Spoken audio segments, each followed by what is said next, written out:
A few years ago, a venture capital firm, MMC, surveyed about 2,800 European startups that claimed to use AI and found that about 40% of them weren't using any machine learning at all. So how should investors, and journalists for that matter, interrogate claims made by companies that say artificial intelligence sits at the heart of their business? It's not just about whether a company uses AI as claimed, but also whether AI tools are being applied to complex societal problems they simply can't solve, or they've been built in a shoddy way that encodes biases and inaccuracies. At a time when AI hype is at an all-time high, with generative art tools like DALL-E spawning news reports decrying the end of the creative industries, and at least one Google employee very publicly falling for an AI chatbot, how can we attempt to sort AI fact from fiction? What due diligence challenges do AI startups present to investors and customers? What can companies do to show off their true capabilities? And are there any obvious hallmarks of AI snake oil? Now, to answer some of these questions, we have a fantastic panel of experts, and I know you've been introduced to them by name, but I'm going to invite them to just very briefly explain a little bit more about their company and their role before we get stuck into what I hope will be a very lively discussion. So over to you, Tom. Thank you. My name is Tom Siebel. I'm the Chief Executive Officer of a company called C3AI, and we are a enterprise AI application software company where we apply AI to business processes at kind of very, very large commercial and industrial scale in telecommunications, manufacturing, oil and gas, utilities, financial services, what have you, to bring precision health, to bring significant social and economic benefit to those enterprises, their customers, and the community at large. Frederike. It's very nice to be here. I'm Frederike Kaltheuner. I run the technology division of one of the two largest human rights organizations in the world. And I always say, I'm in the business of dystopia. We, on the one hand, use technology to investigate grave human rights abuses, but at the same time, increasingly, we're seeing that technology itself plays a growing role in human rights abuses around the world. Okay, and Poppy. Hello, yes, so my name's Poppy, I'm the CEO at Darktrace. So Darktrace is a cyber AI company, and we're using artificial intelligence to protect businesses from cyber attacks. And today, every second of every day, we are using that technology to interrupt an in-progress cyber threat. So I'm going to start with a question that I want all of you to answer. There's always been a culture of fake it till you make it within startups. And I'm curious whether you think there's something different happening here with regards to AI systems. And let's start with Poppy. I think, first of all, AI, I think, is an essential component of future innovation. And I think the fact that you've got so many businesses claiming to use AI is symptomatic of the fact that we get that AI is going to be a really important force for the innovation over the coming years and decades. So I think AI is at a point now where it is essential to any sort of future development. But it is also becoming a little bit of a buzzword, as you say, and there is a bit of a, I remember chatting to you about, I saw an ad of a toothbrush that was claiming to use AI to brush your teeth, and I thought, I'm a little bit skeptical about whether that is true or not. But it's an emerging technology. It's something that people don't necessarily always understand. And technology is really difficult to describe. At Darktrace, we always have a mantra of show, don't tell. So it's not about us saying, hey, look what we're doing using AI, and let me have a conversation with you about our algorithms and how that can defend your business from cyber attacks. It's saying, let me show you my technology. For no money, I am going to go in, install my technology in your business, and show you what it can do. And I think that becomes a really compelling way of showing it in real life on real data systems. Because sometimes you get AI that's set up in a laboratory environment with perfect information. It's all geared up a particular way to find a particular thing. Working in the real world is a very different case altogether. Frederike, what do you think? I think there's a reason why we're talking about AI, and the reason why we're talking about AI is that the technology has made significant and impressive progress over the last few years. But that progress is limited to solving very narrowly defined, very specific tasks. And what's happening, and in a way we're all complicit, the NGO world, journalism, investors, is that real and imagined gains are being conflated. It's gotten a little better, is my sense, but for a long time, I think pre-pandemic was the peak for me. Not a day passed by without some news article, some academic paper making incredible claims about the capabilities of AI. Just to throw some at you. AI can solve world poverty. No, it cannot. AI can detect whether you're gay or straight from your face alone. It cannot. AI can detect people's ethnicity and race. AI can be used as a lie detector at the EU border. And the frequency with which these claims were made, the problem is it's bad for businesses, it's bad for government, because AI is sold to solve problems it cannot solve. But it also results in real and tangible harm, and that harm affects some people more than others. At the border, if you're not a white person, so I think that's why the discussion really matters. As much as I would like to go to deep on Frederike's subject, which I think we'll get into later, we'll talk about the hype factor in AI. And the hype factor in AI, I don't think it's reached its apogee yet. This has a way to go. And so every company now, technology company, has decided that they're a leader in AI. Every company's decided that they're a leader in quantum computing. I mean, honestly, with all due respect, guys, this is all complete poppycock, okay? Now, let's take an area that's existential, where Poppy plays in cybersecurity. I mean, this is really existential. And if any of you have read a book called The Perfect Weapon, if you haven't read a book called The Perfect Weapon by a guy named David Sanger, I strongly recommend it. But it's basically a history of every state-sanctioned cyber attack that's taken place since, starting with Stuxnet, which maybe the US did with the Israelis, and ending with SolarWinds. But all of these cybersecurity companies all of a sudden magically have become AI cybersecurity companies. Now, Darktrace happens to be probably the only legit one, okay? And the rest of it is just complete poppycock, because AI is important.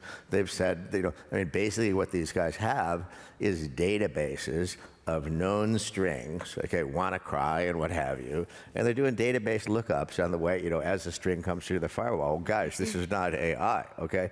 Now, so I think you have kind of maybe one exception and another, 200 cybersecurity companies that claim to be an AI, and it's complete and total not true. How about that for toning down my language a little bit?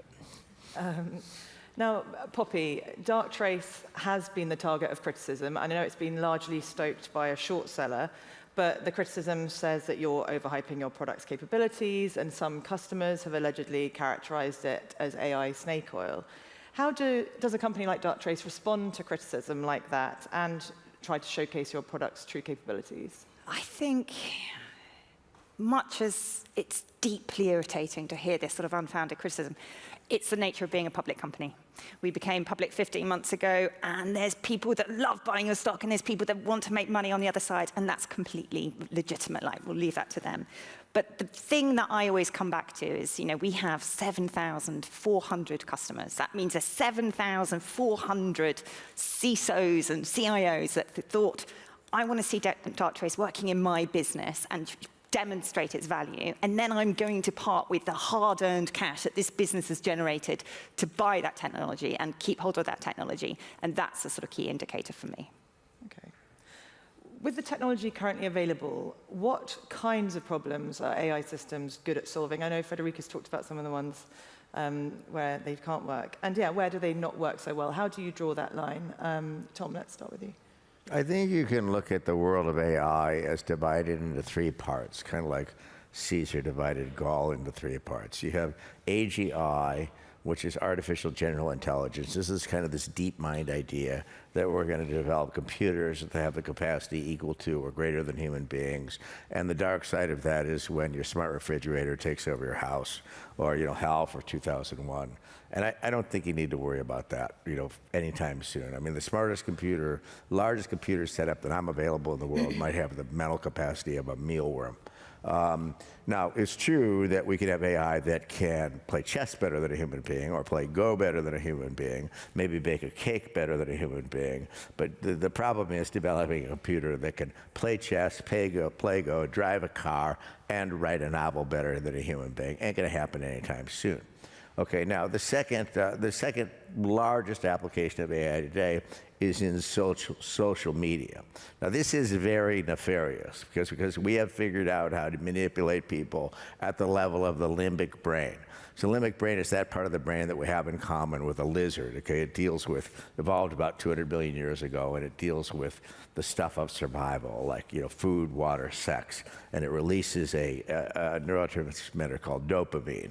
And these guys have figured out how that every time this buzzes, you get a release of dopamine. Every time somebody likes your photo, you get a release of dopamine. And, we have, 2 to 3 billion people, addicted to this technology, and it's a public health hazard. It's causing, major public health problems, particularly in young women. Depression, suicide, 1/3 of these people have body image issues. I mean, it's a horrible, horrible problem. So there's social media. The third is kind of the more mundane area where C3 AI plays.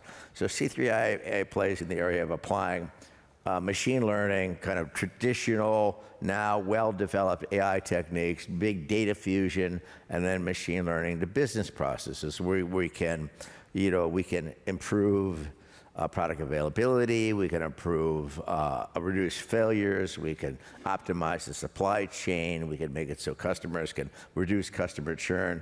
And the economic benefits of this at a company like Shell today, this would be $2 billion a year.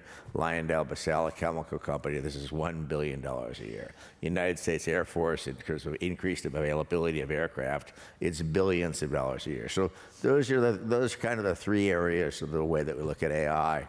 And we tend to focus on those that are kind of business-oriented and highly ethical, because there are some, you face this litmus test of kind of crossing the line into unethical opportunities with AI every day. And I know Frederike's going to go long on this, but it's really, really troubling. Yeah, we'll come to that. I think, Frederike, on that note, let's ask you, what are some of the problems that can emerge when AI is applied to social issues?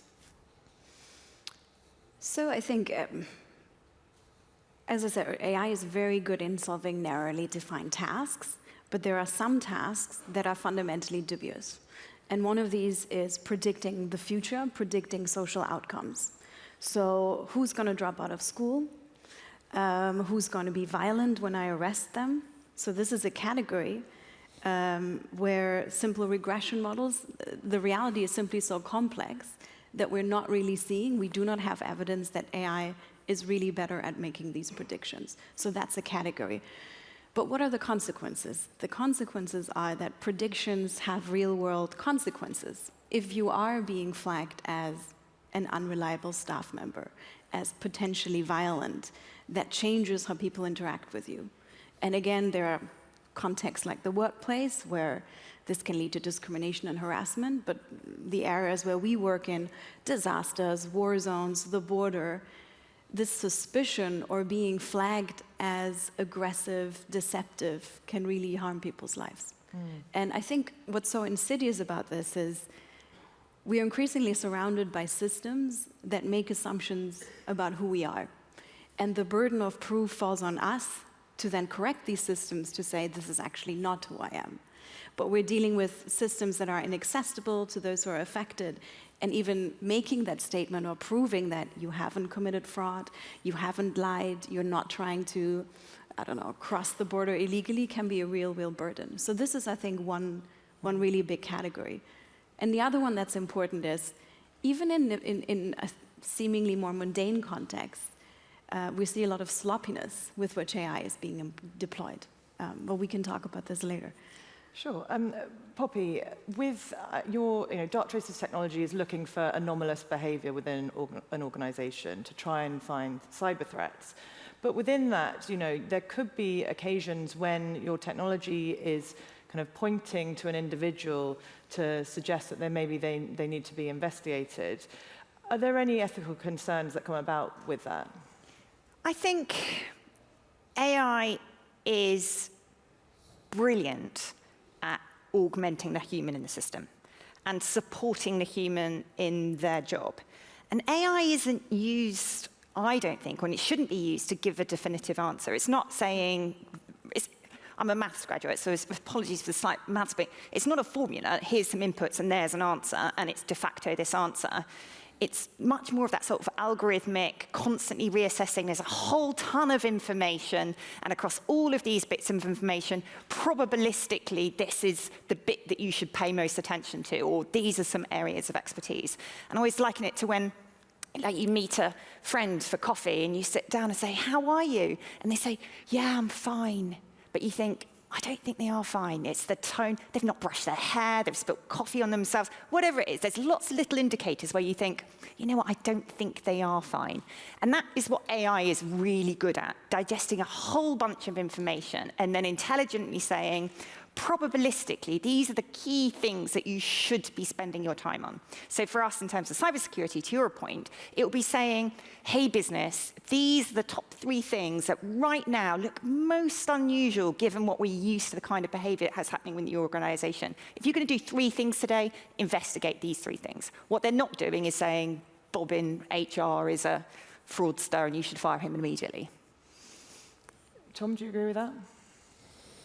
Well, I think that this invention of AI, this is a big technological advancement. And when we look at the intersection of technology and sociology, there have been some unintended consequences that have been highly deleterious of some enormously positive inventions. Let's look at the 15th century of the Gutenberg press. Okay, now we can print the Bible in multiple languages.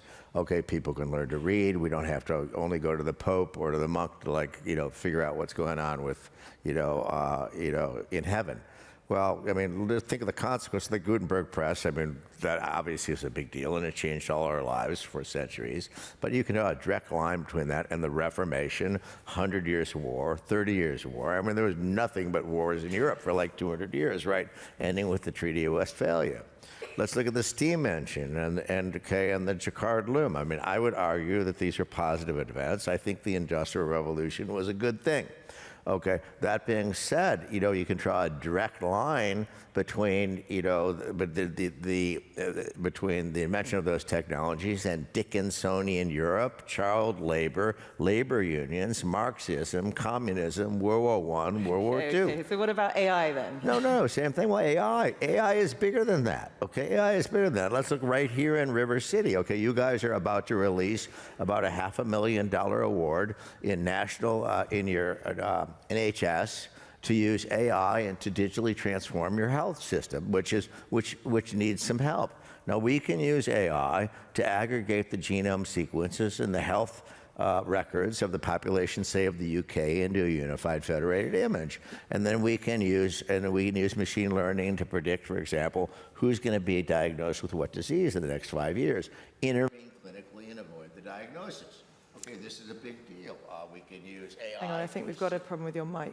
So I'll just talk about okay. it. Can I react to something? We can use AI for AI-assisted medicine.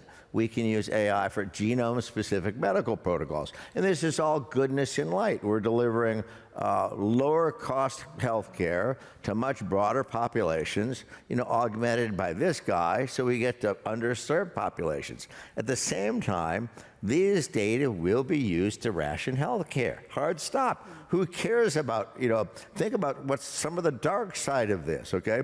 When we know that, one of us is going to be diagnosed with a terminal illness in the next 2 or 3 years, do you want to know that? I'm not sure I do. And the idea that whether we're dealing with a single care provider or the private sector, see Facebook for details, okay, the idea that all these organizations are going to act beneficially, I mean, you can get over that. And the decision will be made, okay, that you are too old, you have comorbidities or whatever, and we're not going to replace the kidney. Whereas in Switzerland, if you had $100,000, you go to Basel and you get your kidney replaced. So these are, this is an example of an enormously positive thing with very, very dark and deleterious consequences that we need to be careful of. Frederike, were you wanting to jump in there? Yeah, just reacting to what both of you said. I think what you're describing, Poppy, that's the ideal scenario. Ideally, we're adding AI to assist in decisions that are then carefully made by humans. What we're seeing, and again, I'm in the business of dystopia, so I am biased. I see the worst of the worst. What we're seeing is AI is used to reduce cost. One of my researchers is currently on their way to Jordan, where they're investigating an automated system that's been used to distribute COVID-related aid for the poorest of the poor. And we don't have the finding yet in writing, but what we're seeing is the sloppiest of the sloppiest potential application, where the questions are wrong, people can no longer access aid that they really desperately need to survive. So those are a lot of the scenarios that we see. And Thomas, that's what you mentioned as well. There's a real risk that we use AI to save costs, to provide healthcare cheaper. And as a result of this, and as an investor, that's something to really look out for. Not just does it work, but how is it maintained and regularly audited and used in practice? That's as important as the more fundamental question. And in fairness, though, I mean, it's not all bad. I mean, we can, we can make we can produce energy in a more environmentally friendly way. The grid can be safer. Okay, healthcare can be more affordable. People will be more healthy. There are positive results of these technologies, but there are deleterious consequences that we need to anticipate. And if we don't anticipate them and deal with them before they happen, we're going to have to live there. Okay, and Orwell wrote a book about this called 1984, and we're not very far off in a lot of places. And so be afraid. That's a positive outlook there. Frederike, why should it matter to an investor if a system is slightly biased, let's say, if customers are willing to pay for it? Snake oil AI is primarily used in markets that are already quite broken, if I dare say so. Hiring, security, so it's used, snake oil is sold to solve problems that are objectively hard to solve. Who to hire, who's a security risk. So there will always be buyers, so that's not a good indicator. But the risk is, I think, two things. One is regulation is coming. We're seeing it in the EU. We're seeing the discussions globally. The second one is there's a real reputational risk, maybe not for investors, but for the company. I just was in Denmark, where apparently every single day there's now a news story about some government tech uses and scandals. So that's the second one. And then just finally, I just have to say that because I work for a human rights organization, also companies have human rights obligations that they need to meet and have a responsibility. We've only got a few minutes left, so there's a question that's come in from a member of the audience, which is about the EU AI Act. Poppy, is that a sensible approach to preventing some of the most harmful uses of AI? I think there needs to be more accountability, and regulation is a good way of making businesses and people and societies accountable to the way that they use technology. And I will just point out that AI itself isn't bad or biased or malicious. It's just a system that is learning from you and the data that we all consume. And if you give it biased data, you're going to get bias pop out the other end.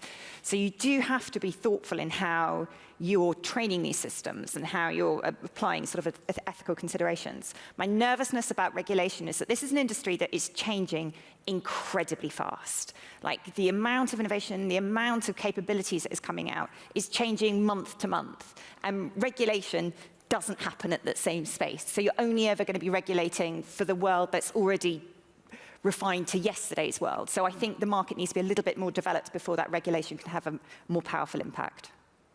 Does anyone else want to weigh in on regulation? Well, this bias issue, bias only relates when you get to people. Okay, so when you're dealing, most of what we're applying to AI is to machines. So we're dealing with torque, temperature, rotational velocity, and we're optimizing, production processes and operational processes of aircraft or production lines. There are no bias there. These are just hard physical data. Bias is when we get into sociological data. For example, we're dealing with the criminal justice system. We're going to, there is enormous social bias in those data.